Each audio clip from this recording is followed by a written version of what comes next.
About 3 years ago, I had the opportunity to attend an event celebrating the 40th anniversary of the Council of Michigan Foundations, an association serving more than 300 Michigan foundations. While I've had done plenty of research on individual foundations during my career, it was at this event that I learned of the groundbreaking work that Michigan foundations had done together over the years. It was our foundations that pushed many initiatives forwards, even unpopular initiatives, and often unpopular initiatives, such as AIDS research at the time, when neither the public nor the private sector had the wherewithal to take that kind of action. I gained a deeper appreciation for the leadership role of our foundations. It also made me applaud the foresight of Michigan entrepreneurs such as Henry Ford, Alfred P. Sloan, and the SS Kresge Foundation, or the SS Kresge, to establish lasting foundations to serve the broader good. They set a wonderful example for our entrepreneurs of today and for the future to follow. Our first speaker, Carle, is the Managing Director, Arts and Culture of one of those foundations, the Kresge Foundation. Alice has a lot of experience leading groundbreaking philanthropic initiatives. At Kresge, she works on developing strategic approaches to address issues in the fields of arts and culture. And prior to Kresge, Alice served as a program assistant with the Pacific Northwest Giving at the Bill and Melinda Gates Foundation. Alice, we are here today to explore how creative sectors intersect with other sectors so that together we can make our communities great places, an effort we frequently called placemaking. The Kresge Foundation recently launched a creative placemaking strategy, a strategy that you lead. While we all hear the term placemaking, we probably all have different ideas of what it means. Will you please help us out by defining placemaking and sharing why the Kresge Foundation decided to invest in and build a placemaking strategy? Ladies and gentlemen, Carle.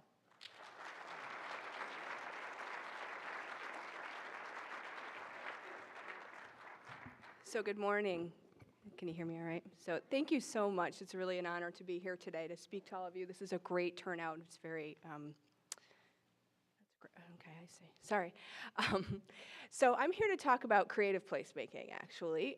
So placemaking is a term that really came out of sort of the urban planning movement of, let's say, the 60s and 70s to sort of talk about the use of community engagement to create public space.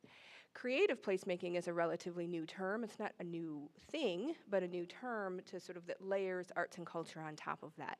And so I'm going to dive right into it today because I'm going to use my full time. So what I want to do is talk about sort of what it looks like. I'll use some examples. I'll talk about sort of what the state of the field right now and some of the players that are involved in it. All right, so you're going to have to come and figure out how to make it go. Oh, there we go. So that was all right, so I'm going to start with the Kresge Foundation. We're a $3 billion foundation located in Troy, Michigan. We are focused on providing opportunities for low-income communities and residents in America's cities. We have 6 specific programs I'm sorry, can I ask you to make it show up here because I can't see oh, there it is. I apologize, sorry. We provide grants and investments in the areas of arts and culture, post-secondary education, environment, health, human services, and we have a community development program that focuses specifically on Detroit.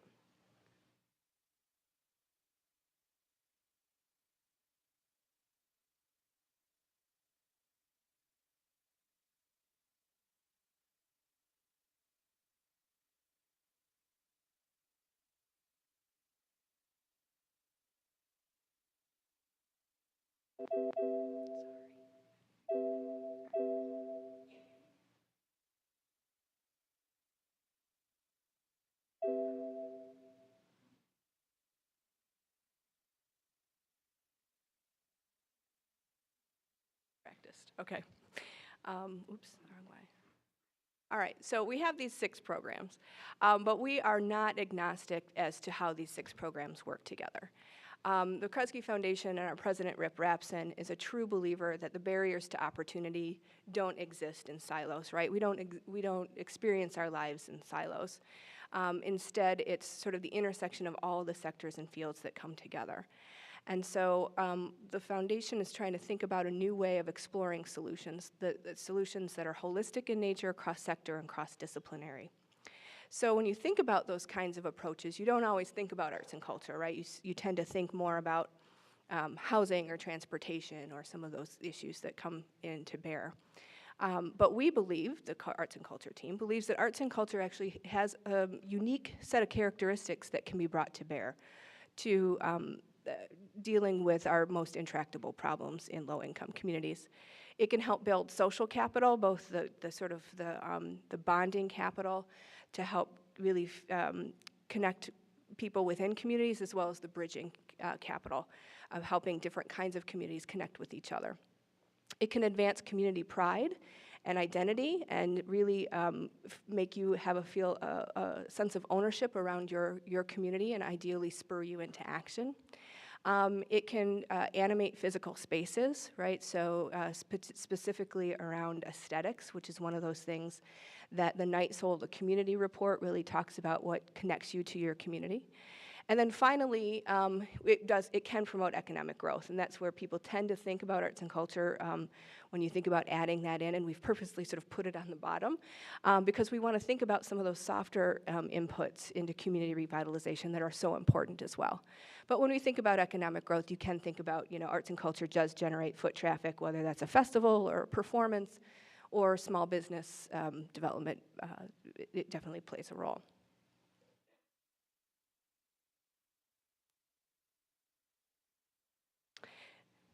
Sorry, we should have practiced.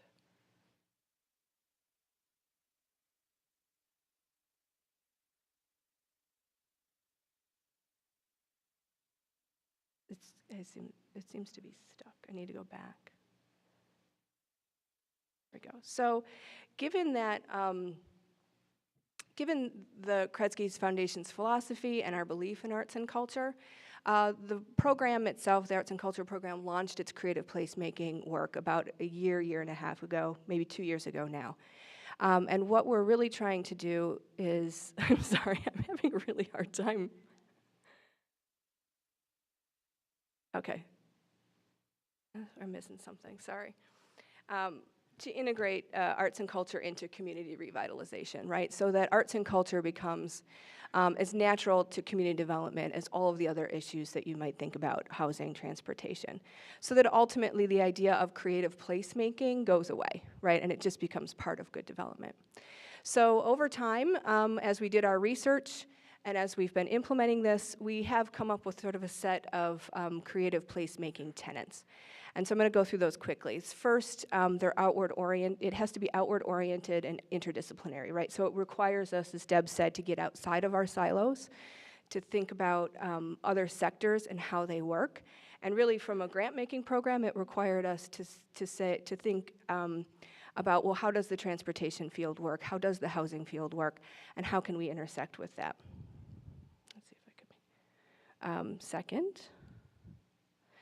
It needs to be a fully integrated approach. So we're not necessarily talking about a one-time public art piece or a one-time mural that we've got this blank slate and let's kind of do a mural, but rather a fully integrated approach to thinking about what are the community issues and what are the multiple ways that arts and culture can address those issues. It needs to honor community distinctiveness. This could be thinking about sort of the physical, unique attributes of a place, or it could be deeply held cultural traditions of a community that ought to be sort of built upon and honored. Fourth, it needs to be authentic and inclusive. So this is really important for us. It needs to be done by and with a community, not to or for or even worse, in spite of a community.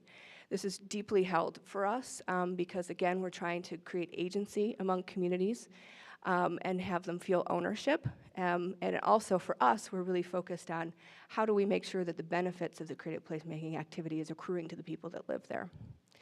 And then finally, I think this is kind of obvious, it's long-term work.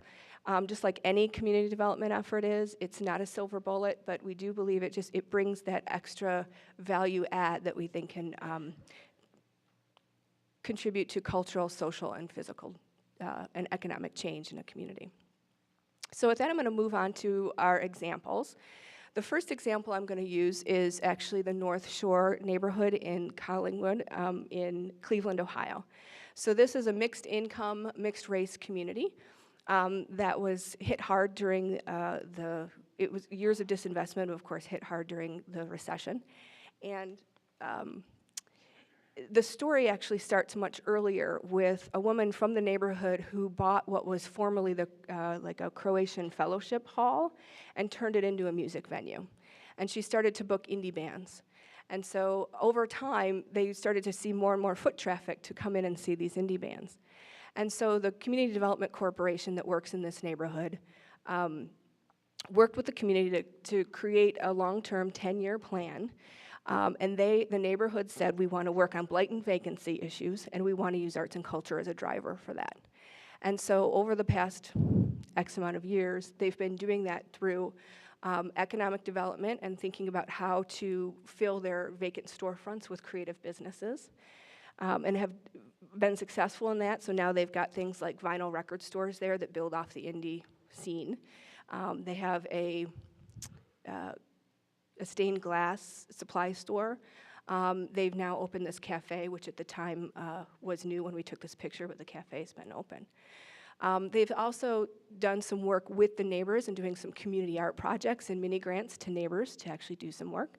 And they've also been experimenting with an artist housing program. So they've been purchasing homes, renovating them, and reselling them to artists for reasonable prices, and working with artists so that they can get loans to purchase them and stay long-term in that community.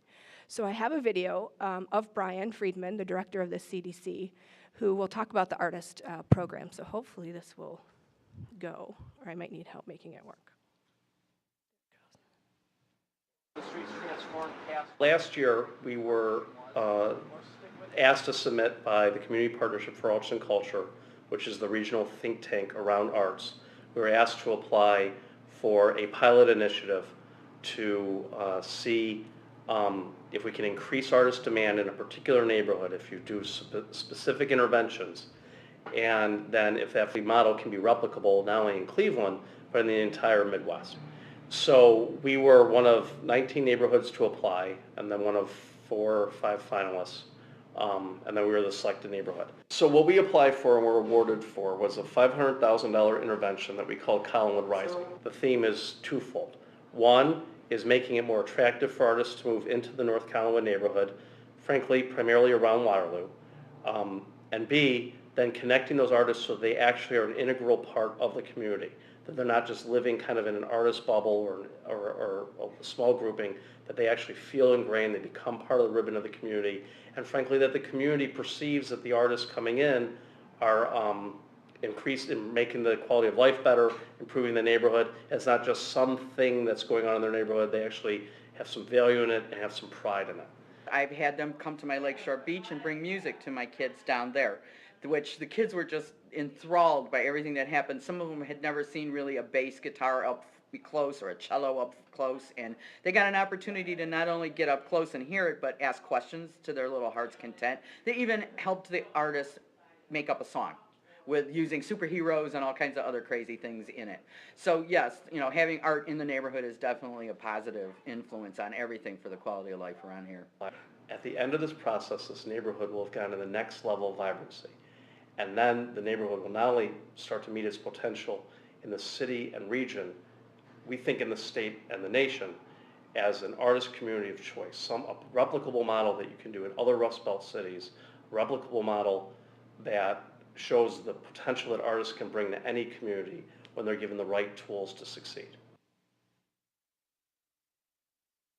So my next example actually is an example of creative placemaking that it's integrated into a large infrastructure problem.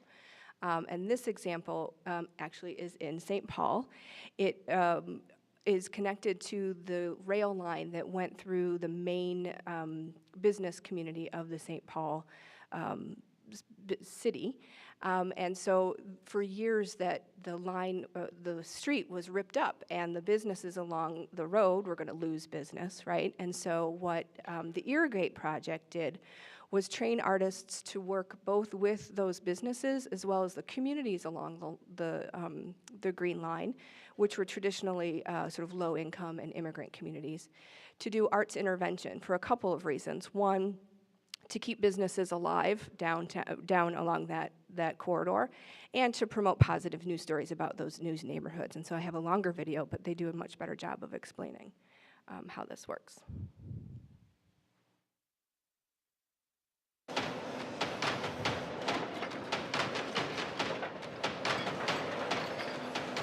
Minneapolis and St. Paul have undertaken what is the largest infrastructure development in the history of the state.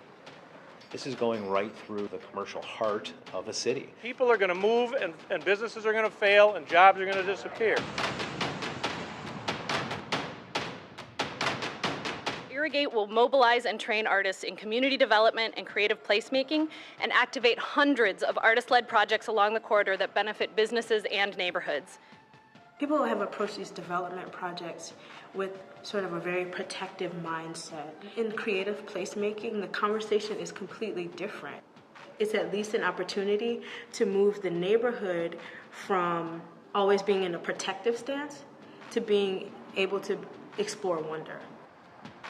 This is real economic development work. If you're a smart leader in your community, wanting your community to be successful, you better have artists at the table.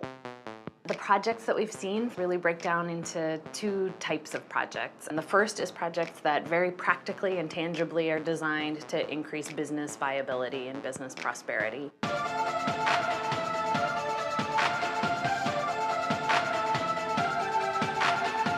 The other type of projects are projects that really connect people to neighborhood identity, give people a sense of voice and agency, and really show what's possible in a neighborhood.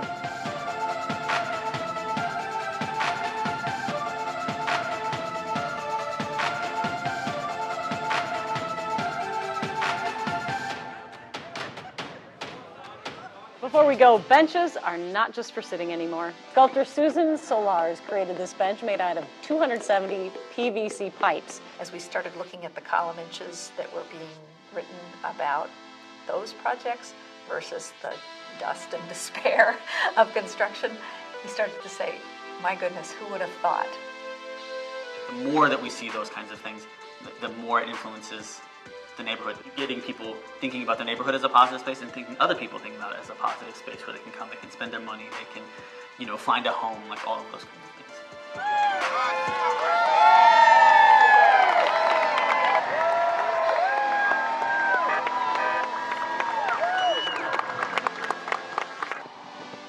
You now have businesses that are still engaging artists after Irrigate. You have artists that Irrigate artists that are being able to take the project that they kind of did as an Irrigate project and now use it in other places. They unearthed all of these new leaders along the corridor, all these artistic leaders, all of these businesses. It started like building that connection between the artistic community and the business community. Do what you do, represent, you know, hold down where you live and encourage others to come and visit and come and experience where you live and what you have to bring forth to the world. We need everybody in the community to bring their best talents forward. Irrigate has actually shown us the possibilities that the arts are relevant in almost every aspect of what we do, especially where there's negative disruptions. Artists can help us reweave social fabric, make communities more resilient. And where things are going well, I think it just helps you even dream and innovate and stretch your imagination even further. Instead of a silver bullet, use silver buckshot. Hundreds of small projects acting as catalysts in neighborhoods that had ownership over them, as opposed to one big project that made a big splash. With any community, there's an identity. Art is like that identity with the volume turned up. 30 million positive media impressions were generated from these projects. So now you have a project that made a difference, you have an artist that has a greater sense of agency, and you have a group of people that participated in that project, the creation or enjoyment of that project, that now have a completely different relationship to one another that allows them to act in a fundamentally different way to influence their community. That's the brass ring. The whole purpose of Irrigate was to build relationships, and relationships that were meant to be and designed to continue without us. And I'm pretty proud that that has happened. Great, I love that video. And so I have one last, it's just such a compelling video and such a great project. I love all those guys. And my last example is also from St. Paul. St. Paul, there's something in the water over there. But this is an example of sort of a more systemic change in the way that government works. And so they have this great program called City Artists in Residence, and what they've done is they've placed artists in places like the planning department and the public works department and the police department, right? So these are places that you wouldn't normally think about arts and culture or having somebody there thinking about that. So the example that I love is the sidewalk there, that, you know, the public works department was gonna lay the sidewalk anyway, that money was gonna be spent, and all it took was an artist saying, well, you know what, we could put some poetry in that sidewalk for that much extra dollars. And so it makes it a much more interesting place to live. Let's hope it gets people to walk. It might have some health outcomes, but it's just a really interesting example of how we might be able to change systems and have them think differently about the deploying arts and culture for their goals. So all that being said, again, the creative placemaking sort of movement or practice has really started to take off. But it's not without its challenges, and we've run into those pretty quickly. First, there's just, you know, across sector misunderstandings, right? So we have language barriers.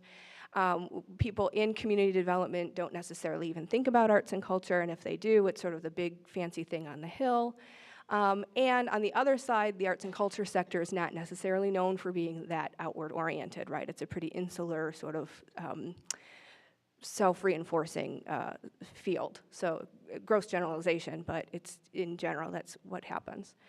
The empirical research about how creative placemaking works and the contributions it makes, there's a dearth of it, right? We don't have a good research on which to draw. And so part of building out this field is figuring out how do we measure those contributions. And part of that is Kresge's work as well as others in the field. There's limited capital, both financial and human, right? So there's always limited capital. There's never enough money. But again, in arts or in creative placemaking, it's primarily structured as grants still. We have not unlocked the power of different forms of capital, whether that's loan capital or more systemic flows of financing.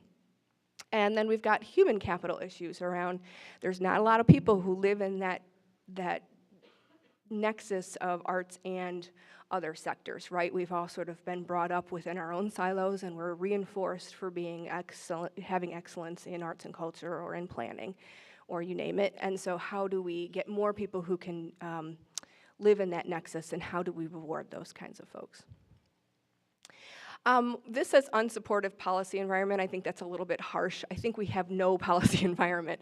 There are very few, people in the different levels of government who think about this, right? Whether that's national, state, or local. The feds have had, or the NEA's had a lot of success in integrating arts and culture into the other departments, whether that's HUD or DOT. USDA, and they actually have somebody at the NEA whose job it is to constantly connect with those departments. The example that I used in St. Paul, they've got somebody in those departments to think about it, but there are very few champions within all levels of government for this kind of work. And then the field is wrestling with important philosophical questions. And so this comes up all the time. There seems to be sort of two strands, and we would argue there's room for both, lots of exploration. But, one is sort of creative placemaking looking at economic outcomes, subscribes to the idea that a rising tide lifts all boats, and that sort of the negative impacts of potential bringing the market back to a place. You could rely on other policy opportunities for that. So if you want to talk about displacement and things like that, you would look to other policy plays to take care of that.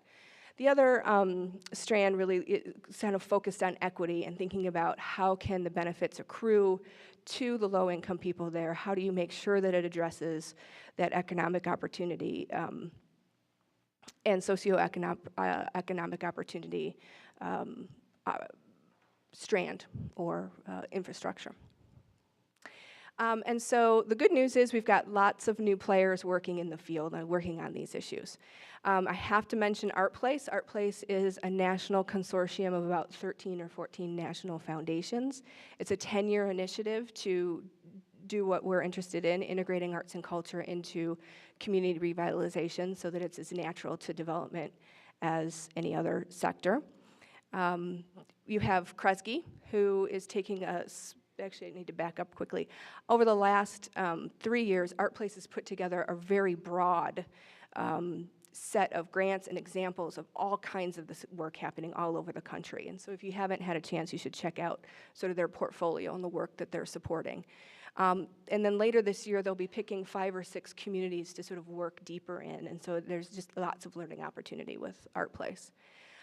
You've got Kresge, who's sort of really focused on the cities and the low-income communities. And then the National Endowment for the Arts is very much involved in this work still through its Our Town program and through its Mayor's Institute on City Design, again, very much integrating arts and culture.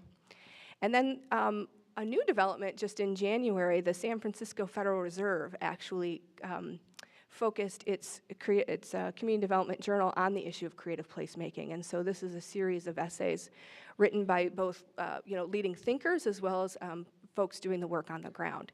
And so I would encourage you to check it out, but also just the fact that the Fed, who is not of sort of the creative placemaking cabal, picked this up is exciting. So it'll be interesting to see what comes of that.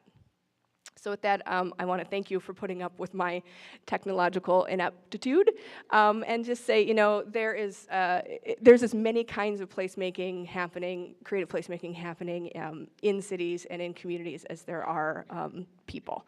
And so there's lots of room to explore. Again, it's a field that's growing, and so you're exploring, we're exploring, and I'm just excited to do it together. So thank you.